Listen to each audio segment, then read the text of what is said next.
How much are you really going to learn staring at a bunch of books, sitting in a lecture hall, or getting drunk on a Thursday night for 3 years? Sure, you get what you put in, yada yada yada. I went to Oxford, I worked pretty hard, and I guess it was quite rewarding. But I still learned more, a lot more, in the 3 years after college than the 3 years I spent in college. Okay, if you want to be a lawyer or a doctor or something super admirable, something super brainy, then yeah, you're going to need to go to university or college and get a degree. I'm not talking to you. I'm talking to the people who just want to go to college and maybe they go and get a communications studies or media studies, not that I'm knocking it, I quite like media studies, degree for 3 years and use it as an excuse to get really drunk. That's a really expensive excuse and you'll be dealing with the debt for years. So what I want to do is I want to give you a few options of where to go instead of college. If you think about college, think about university, definitely in today's times of COVID-19, university is kind of a big, complete, total freaking scam. You're going to pay through the nose and all you're going to do is sit in front of a computer. You can't even go into tutorials anymore from many universities, and the ones that you do, it's all masked up and socially distanced, but mostly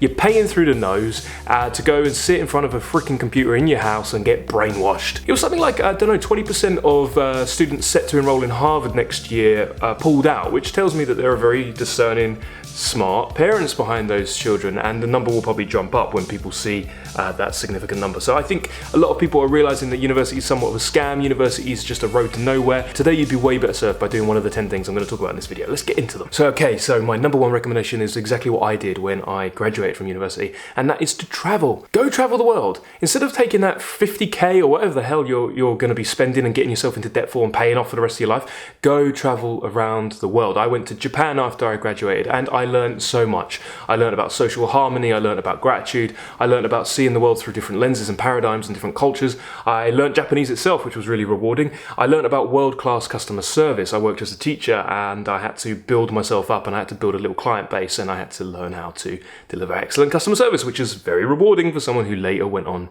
and started his own business. So you could go to Japan, and right now it's a bargain basement sale on anywhere in the world. They are slashing their prices. Okay, there might be some visa issues, but look into working holiday visas for the destination of your choice. Look into different visa situations. Maybe you could even study abroad. You could just enroll in a language school and take advantage. You could work in the country. I would highly recommend Japan, but that might not be for everybody. I like Japan, I like sushi, I like Kobe beef, I like Japanese people, I like Japanese media, so it was a great fun for me. My friend, he went to Israel and he lived on a kibbutz. Imagine how much you'd learn about communism and socialism. Forget learning that shit in the universities, the brainwashing institutions. Go see it in real life, practicality, and see how communism works. Go on a kibbutz in Israel, learn a bit of Hebrew, eat, talk to the Israelis. That could be quite interesting. My friend also went to Nepal and he learned meditation in the mountains, and he said it was a very challenging experience, and he got a little bit sick, he lost a lot of weight, and it wasn't all good, but I would argue that not all of university is good either, and it is the struggle that makes us stronger, and the challenge, that's where you find meaning. So you could go to Nepal, you could go pick any destination that you're slightly curious about, or do what I did, and I spun a globe, boom, and I landed relatively near Japan. It was kind of in the sea, but because I landed close enough to Japan, I went, Japan. I bought a ticket, I went, didn't look back, now I'm back in the country, and I'm thinking about Japan again. Okay, my next suggestion, you could have a year of love. I swear to God, I read about this couple that they took the money that their parents had loaned them to go to university, and at the last minute, they decided to just spend it on a year of love, whatever that meant. They spent it on banging each other. I don't know. You could do that if you've got a boyfriend, got a girlfriend, you've got a partner that you want to spend your life with. You could even combine that with the previous one and travel around the world, smashing the shit out of each other. Obviously, you wouldn't have to pay the full amount of your university price on doing that. You could slash it and you could get a load of great vibrating marital aids for barely any money. Do that. Blog about it. Maybe call it a year of banging around the world. Maybe call it casanovablog.com. I don't know. They're probably taken, but it was better than university. Okay, my next suggestion is to start a business. Now, obviously, everybody likes to talk about the Mark Zuckerbergs and the Bill Gates, the people who dropped out of university and college in order to start their own business. And the reason they talk about that is because, well, are you going to learn more spending 3 or 4 years doing a master's in business, sitting in a lecture hall from a lecturer or a teacher who likely never actually started a successful business, probably went bankrupt many, many times and never had a success and now is forced into teaching, and learning all the theory and learning all that? Or will it be more worth your time to actually just start and fail a business and then start another one and fail a business and learn hands-on? Start your business. Oh my goodness, if I could go back in time and start a business age 18, I would do that over going to Oxford, 100%.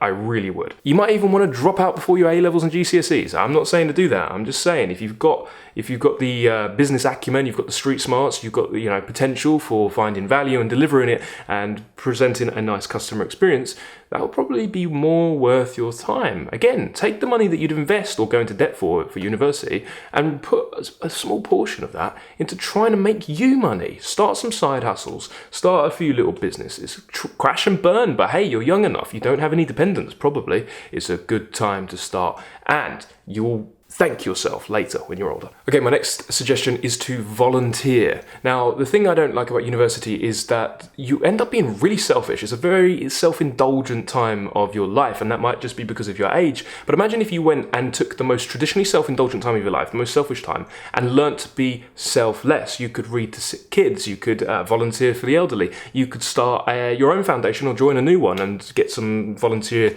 proactive things, bits and bobs out on the way. Just do something for other people, and if you spend a lot of time doing something for other people, this will really influence your mindset in a positive direction. To be honest, if you only learn to do two things in your life, one, help people, and two, understand people, you'll do just fine. These are really good tips to have, especially in today's climate. Okay, my next tip is to write 10 books. That seems like a lot, but you can totally write 10 books in around 3 years. I did. That's around 3 books a year. 1 book every 4 months. Do not buy into the madness that you have to write slow in order to write great. Some of the greatest books of all time, some of my personal favorites, some of the greatest works of literature, and some of the best sellers were written in a white-hot flash of a frenzy. When you're this young, when you're on the cusp of going to university, you will never have so much young, creative energy. You just need to focus it. Oh my goodness, what I wouldn't give to be 19. I tell you, getting close to 30 is a completely different ballpark energy-wise than it is getting close to 20. Use that creativity and write a ton of books. If you're a budding writer, instead of blowing your parents or the bank's cash on a creative writing program or a study in English,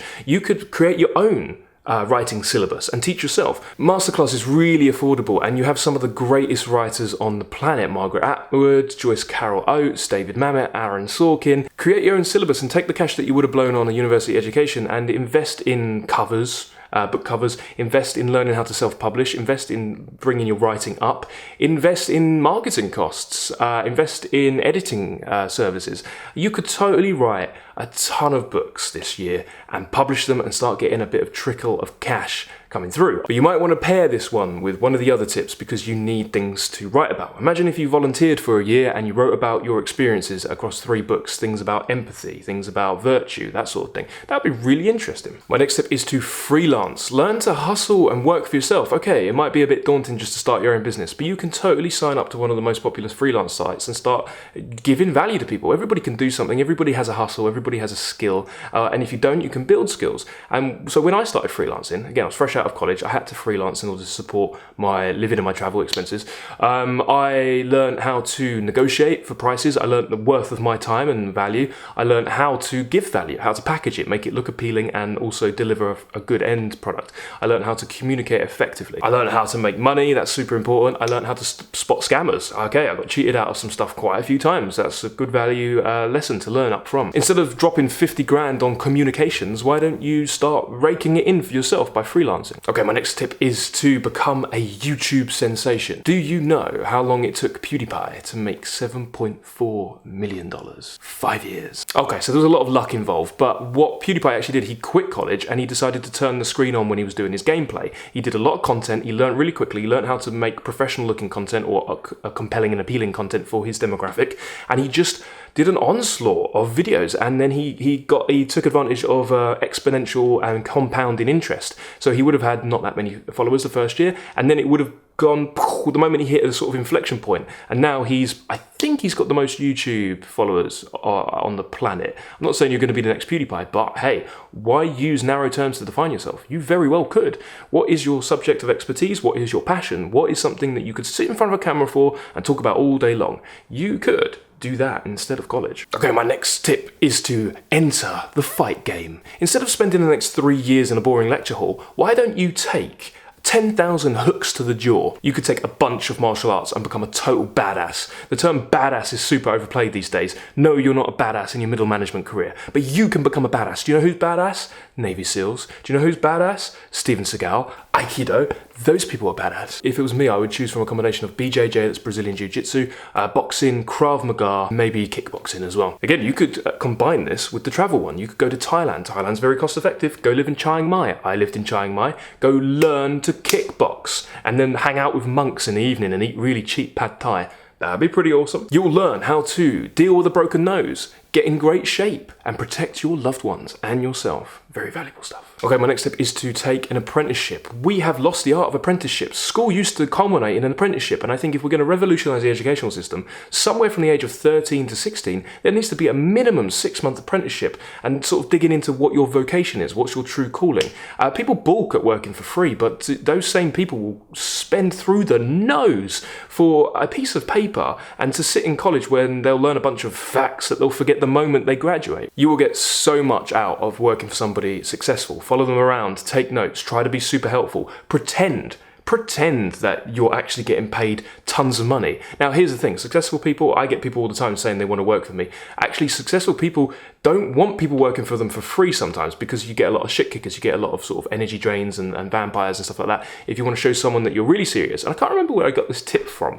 It must have been Gary Vaynerchuk or someone like that, or Grant Cardone. But they said pay. Actually pay the person you want to be the mentor, or at least offer. That will show that you're serious. So yeah, not only are you're not working for free, you're actually paying to work. That would be so much more valuable than paying for a useless university education in most cases. If it was me, I would have approached a publishing house, even though I think publishing houses are now pretty much irrelevant, but I wanted to be a writer, so I would have approached a publishing house. I actually do have some experience. I did my work experience in the publishing house. It was relatively interesting. If you want to be a master swordsman, you might want to find Hattori Hanzo from Kill Bill and take an apprenticeship as a samurai warrior. Okay, next tip. You could start your own news network. Now, I don't think much of the news at all, but fake news is a huge thing these days. Everybody's fake news. The modern news media is not to be trusted. So what's happened? Citizens are starting to become their own news. They get like GoPros, mount them on their head, they get a couple of cameras, battery packs, and they go into the fray. When I was at university, we didn't really have all this social media stuff. It wasn't rolling news updates, people connected and hyper connected all the time.